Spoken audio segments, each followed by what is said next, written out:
Good morning once again.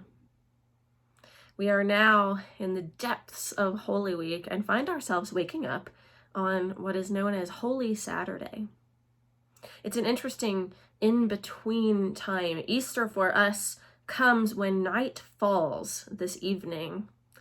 And in this Holy Saturday time, we're in kind of a waiting period.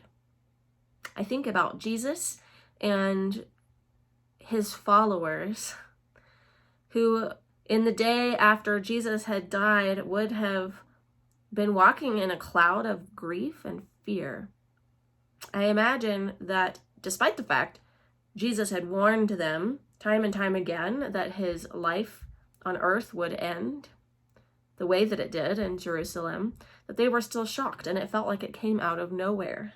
They were clobbered with the event of his death and found themselves in an enormous sorrow, a time of deep darkness, and really a time of terror. Today, on this Holy Saturday, we're kind of in this in-between time as well. Still in the depths of this pandemic, still in a sort of fog, wondering what happened. How did this happen all of a sudden? And though apparently there were experts who warned that this was coming, I know I didn't really believe it would come here, and when it did and it sank in that it was coming, it came fast and it clobbered me. I don't think I'm alone in feeling that way. And now we're in this time of waiting and watching, and there is grief.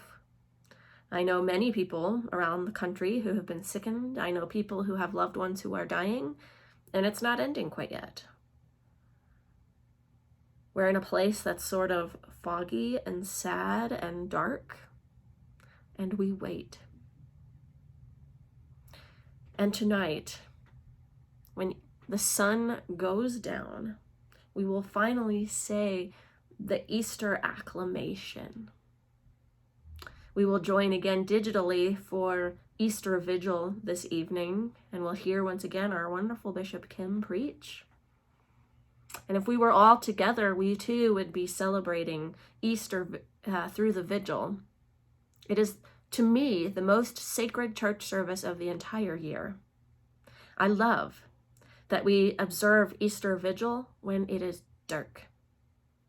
From the depths of darkness, physically of our world, when it is night has fallen, and when we're in the story of Holy Week, when we're in the depths of darkness and despair, reeling from Jesus' death, and in our world really today, really and truly, reeling in the depths of despair from this pandemic, we light a fire and we proclaim, Alleluia.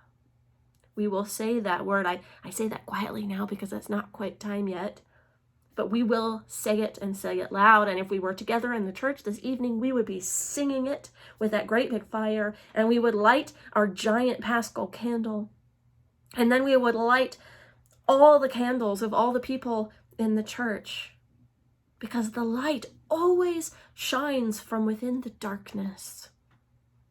Even a small flame in a world of darkness, a small flame of light, the small flame of love that is of Jesus, will take over. I can't wait. I cannot wait for this evening, for night to come, so that we might light our fires wherever we are.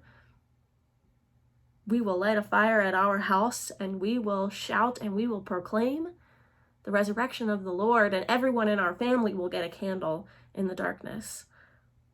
And we will know that today we too are living into that resurrection light. We don't know what it will look like. We don't know how it will strike us, but God is working. The light will come. We are resurrection people.